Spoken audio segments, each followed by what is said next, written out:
지난주 주중에 한 어떤 목사님하고 이렇게 만나서 교제하게 된 적이 있었습니다. 식당에서 식사를 오더하고 이제 음식을 기다리는데 그 목사님이 저를 반갑다고 덕담을 이렇게 했는데 뭐라고 했냐면 아유 목사님 보면 참 키가 크시고 멋있는 것 같아요라고 얘기를 하는 겁니다. 제가 그랬다는 게 아니라 그 목사님이 그랬다는 건데 저보고 키 크고 멋있다고 그러는 거예요. 근데 이제 듣기 좋으라고 이제 덕담을 해주는 건데, 그래서 제가 아유 목사님은 얼굴이 잘생기셨습니다라고 얘기를 했습니다. 서로 이렇게 덕담을 나누는데 제가 이제 그 얘기를 듣는데 뭐 제가 그렇게 감동이 되진 않았어요. 왜냐하면 오해는 하지 마세요. 나는 키 크고 멋있다 그런 얘기가 아니라 별로 키 커서 뭐 멋있다고 생각하지는 않았고요, 제가. 근데 키 크다는 것 때문에 좋은 점보다 제가 살면서 그렇게 좋지 않은 점이 많았기 때문입니다. 예를 들어서 중고등학교 때 같은 경우에는 키가 크다고 눈이 안 좋으니까 좀 앞에서 봐야 되는데 무조건 뒤로 가라는 거예요. 너 키 크니까 뒤로 가. 그래서 칠판도 잘 안 보이고 그랬던 적이 있었고요. 또 어렸을 때는 뭐 일 하다가 실수하면은 아이고 키 커서 싱거워서 그렇다고 뭐 이런 얘기를 하고요. 또 나이 들어 보니까 또 이게 뭐 운전할 때도 팔은 또 짧은데 다리는 좀 길어가지고 또 어정쩡을 하다 보니까 무릎 아프고 허리 아프고 그래서 운전하고 나면 참 안 좋아요.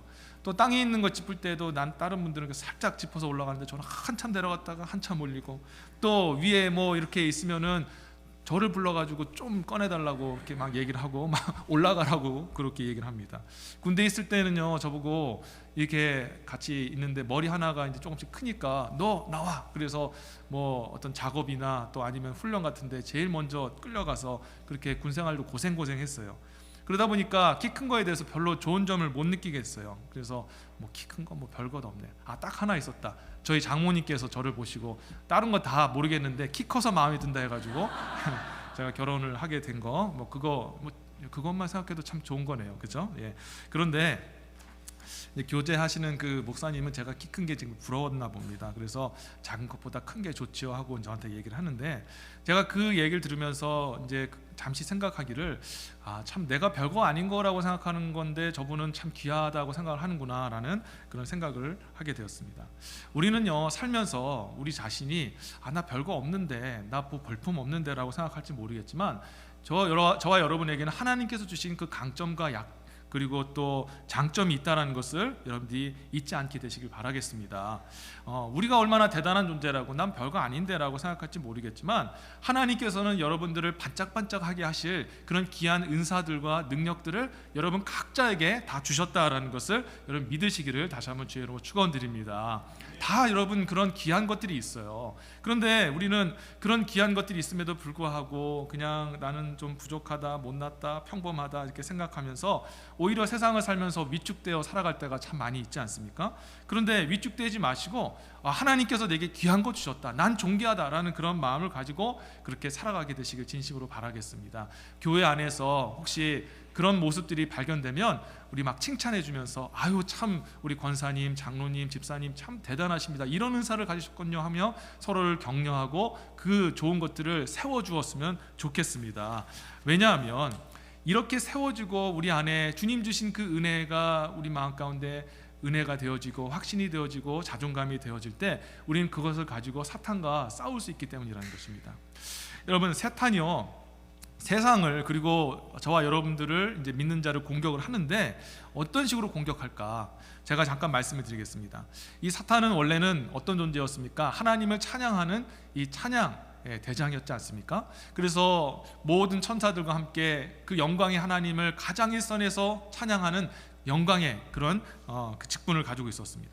그런데 어느 날 보니까 하나님께 올려드리는 찬양을 자기가 받고 싶은 거예요. 그래서 모든 천사들을 이끌고 하나님을 대항하고 나를 찬양하라 하면서 하나님 앞에 반항하고 하나님을 배신하였습니다. 그 결과 하나님 앞에 즉각 심판을 받아서 이 아름다웠던 천사장이 찬양했던 이 천사장이 땅으로 떨어져서 배로 땅을 기어다니고 양식으로는 땅에 있는 그 흙을 주워 먹는 아주 비참한 존재가 돼버리고 말았던 거죠. 자, 그런데 이런 상황 속에서 사탄은 자기를 그렇게 나락으로 떨어뜨린 하나님에 대해서 불만을 가지고 어떻게든 하나님의 영광을 가리고자 했던 것입니다. 그러다가 결국에는 그 기회가 포착이 됐는데, 언제 포착이 됐느냐? 하나님의 모양과 형상으로 지어진 아름다운 영광스러운 존재인 하나님의 피조물인 그 인간이 하나님께서 먹지 말라고 했던 선악 앞에서 어성거리기 시작한 겁니다. 하와가 먼저 그 선악을 알게 하는 나무 실과를 바라보면서 저게 참 이쁘기도 하고 먹음직도 하구나라고 보고 있을 때, 그때 사탄이 그 기회를 붙잡고 이 하와에게 와서 그 귀에다가 속삭이지 않았습니까?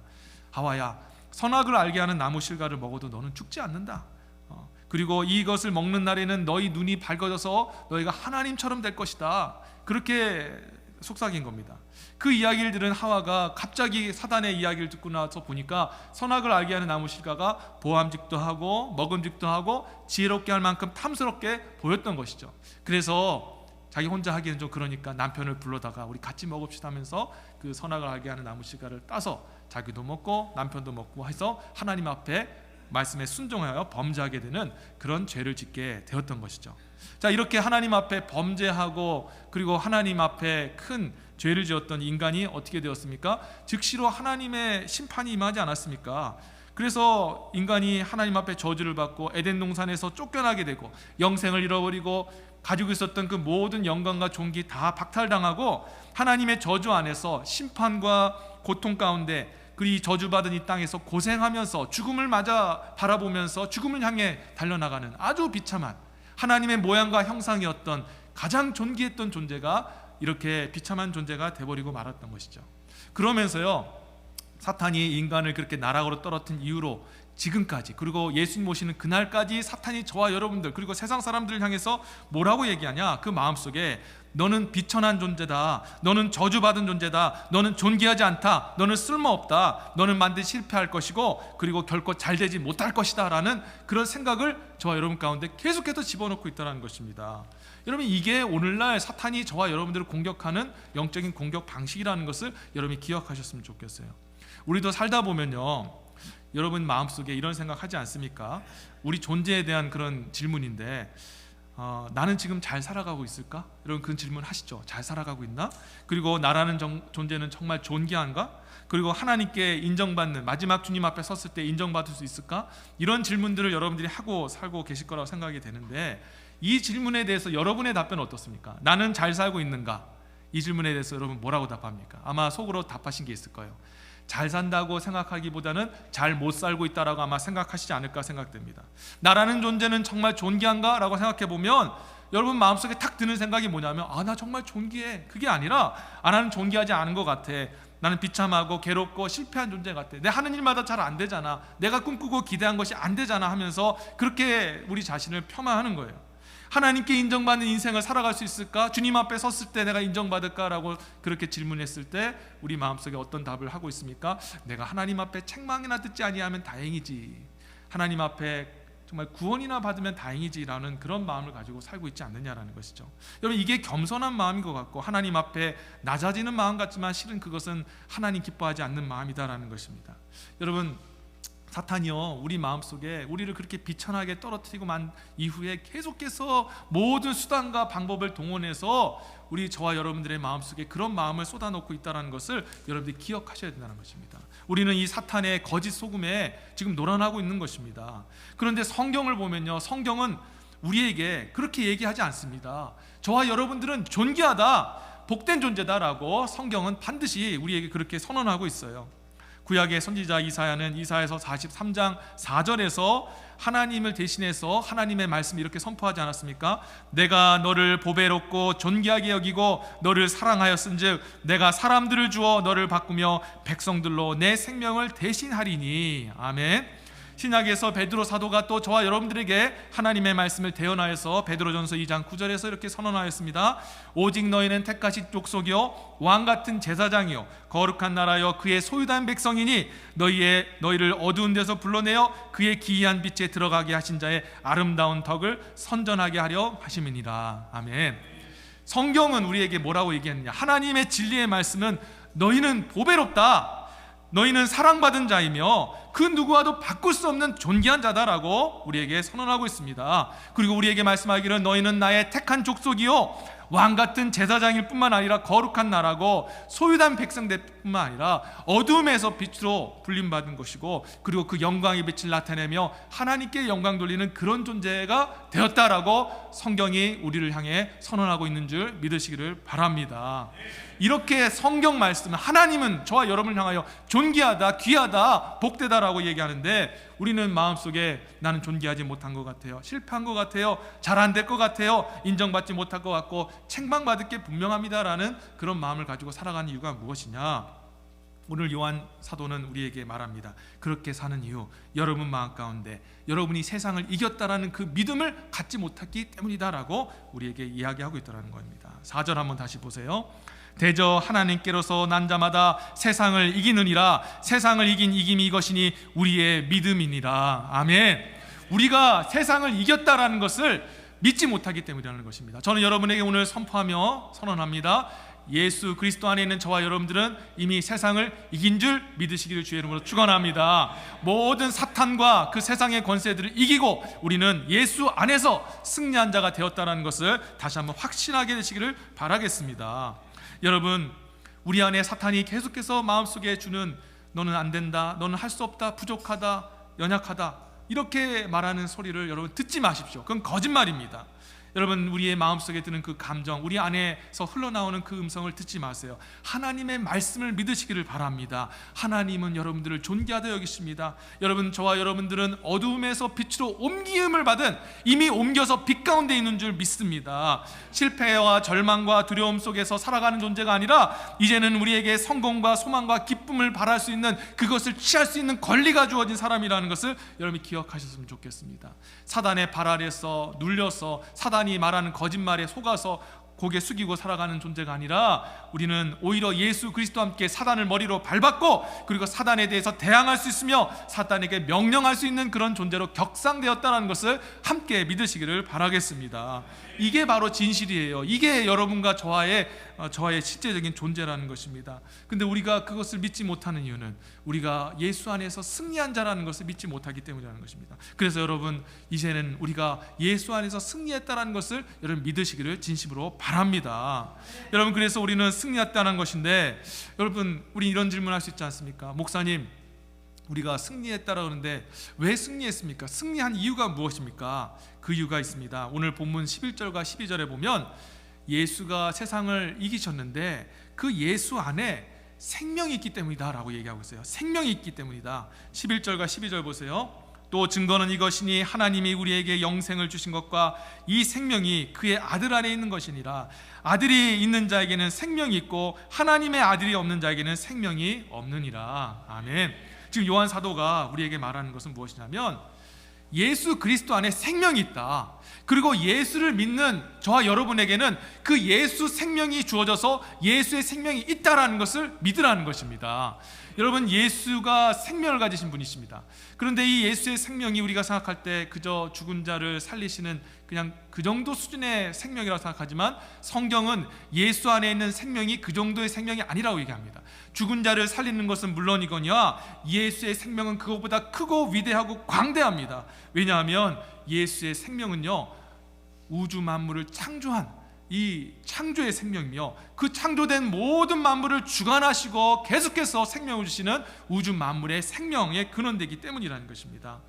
골로새서 1장 16절에 사도 바울이 이렇게 선언합니다. 만물이 그에게 창조되되 하늘과 땅에서 보이는 것들과 보이지 않는 것들과 혹은 보좌들이나 주관들이나 정사들이나 권세들이나 만물이 다 그로 말미암고 그를 위하여 창조되었고, 로마서 11장 36절에서 이는 만물이 주에게서 나오고 주로 말미암고 주에게로 돌아감이라 영광이 그에게 세세도록 있을지어다. 아멘. 지금 예수 안에 있는 생명이 어떤 생명이라고 하십니까? 그냥 죽었다가 살아난 생명이 아니라 예수는요, 모든 만물을 없었다가 있게 하는 그런 창조의 생명인 줄 믿으시기를 바랍니다. 뿐만 아니라 그 창조된 모든 만물이 움직이고 운행할 수 있도록 계속해서 힘과 생명을 공급해 주시는 우주적인 생명이라는 것을 여러분 아셔야 된다는 거예요.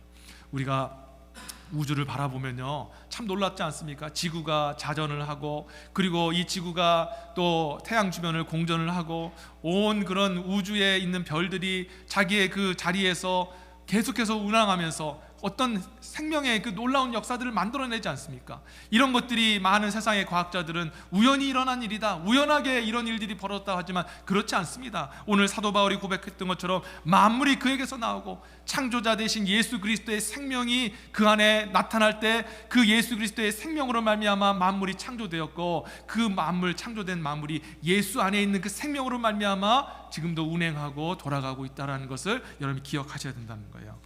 이 우주적 생명을 가지신 이가 우리와 함께 계시고, 그 예수 그리스도의 생명이 누구에게 있대요? 예수를 믿는 저와 여러분 안에 있다라고 지금 사도 요한이 선언하고 있는 줄 믿습니다. 그래서 우리는 이걸 믿어야 된다는 거예요. 우리의 현실은 맞아요. 사탄이 얘기하는 것처럼 너 안 되잖아, 너 실패했잖아, 너 부족하잖아, 너 외모가 좀 부족하잖아, 이런 어떤 가치관을 가지고 우리에게 자꾸 우리를, 정말 우리의 영격과 우리의 모든 영혼들을 밟습니다. 넌 별거 아니야, 너 하나님 앞에 존귀한 자가 아니야 라고 얘기를 합니다.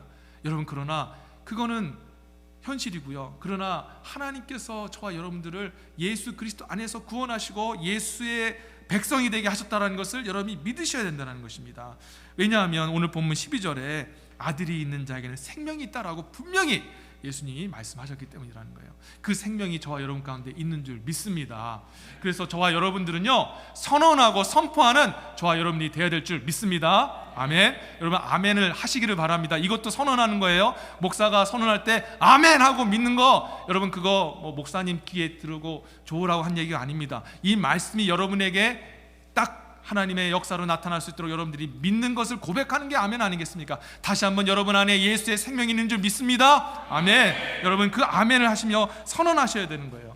여러분, 뭐 어떻게 선언합니까? 자존감이 낮고 때로는 낙심하고 실망하는 성도가 계시다면 여러분, 거기에 매몰되지 말고 나는 존귀하다, 나는 하나님의 사람이고 예수 그리스도의 생명을 받은 사람이다, 시련은 있을 수 있으나 실패는 없다라고 선언하시기를 바라겠습니다. 내 인생은 존귀하지 않는 것 같아, 칭찬이 아니라 책망을 받을지도 몰라라고 생각하는 분이 계시다면은 생명의 근원 되신 예수가 나와 동행해 주시기에 나의 인생은 복되고 반드시 책망이 아니라 하나님 앞에 인정받고 칭찬을 듣게 될 것이다. 영광의 하나님 안으로 들어가서 나도 반드시 하나님과 함께 영광스러운 존재가 될 것이다 라고 강력하게 선언하시기를 바라겠습니다.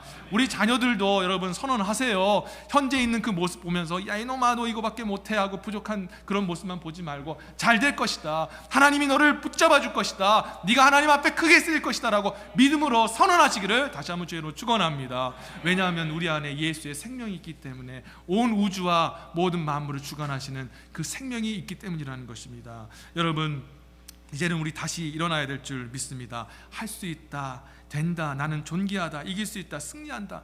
여러분, 이게 그냥 우리 자신에게 잘 되기 위한 어떤 주문을 거는 게 아닙니다. 이것은 나에서 근원되는 것이 아니라 바로 내 안에 계신 예수 그리스도의 능력과 생명과 그의 존재를 근거해서 선언하는 것입니다. 여러분, 나는 실패할 수 있으나 예수는 성공합니다. 나는 부족할 수 있으나 예수는 반드시 완전하게 이길 수 있는 그 승리의 주라는 것을 여러분 믿으시기를 바랍니다. 그 사실을 믿고 2024년에는, 아니 지금부터라도 여러분 승리하며 살아가는 저와 여러분 되시기를 다시 한번 주의 이름으로 축원드립니다.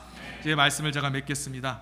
우리가 생각할 때 스스로는 별 볼 일 없고 또 대단하지 않은 것처럼 보일 수 있습니다. 그게 맞죠? 그렇죠. 그렇지만 하나님은 저와 여러분들을 반짝반짝 빛나게 해주시는 그런 은사와 그런 능력들을 이미 공급해 주셨습니다. 그것도 우리에게 큰 은혜인데, 더군다나 우리 예수 그리스도, 온 우주를 창조하시고 만물의 근원 되시고 온 우주를 주관하시는 그 예수의 생명이 예수를 믿는 저와 여러분 가운데 이미 있는 줄 믿습니다. 그 영광의 주님이 우리와 동행하여 주시니 우리는 용기를 잃지 말고 잘 안 된다 할지라도 그 현실에 대해서 선언하면서 잘 될 것이다, 하나님께서 인도하실 것이다 라고 선언하면서 용기 있게 사탄과 싸우며 승리하며 나가는 저와 여러분 되시길 바랍니다. 사탄에게 짓눌리지 마세요. 우리는 이제는 승리해야 되겠습니다. 이제는 우리가 선언하면서 내 안에 있는 능력이 아니라 예수 그리스도 그 이름으로 선언하여 승리하는, 그래서 하나님 앞에 영광 돌리는 여러분의 새해가 되시기를 주 예수의 이름으로 축원드립니다. 아멘. 기도하겠습니다.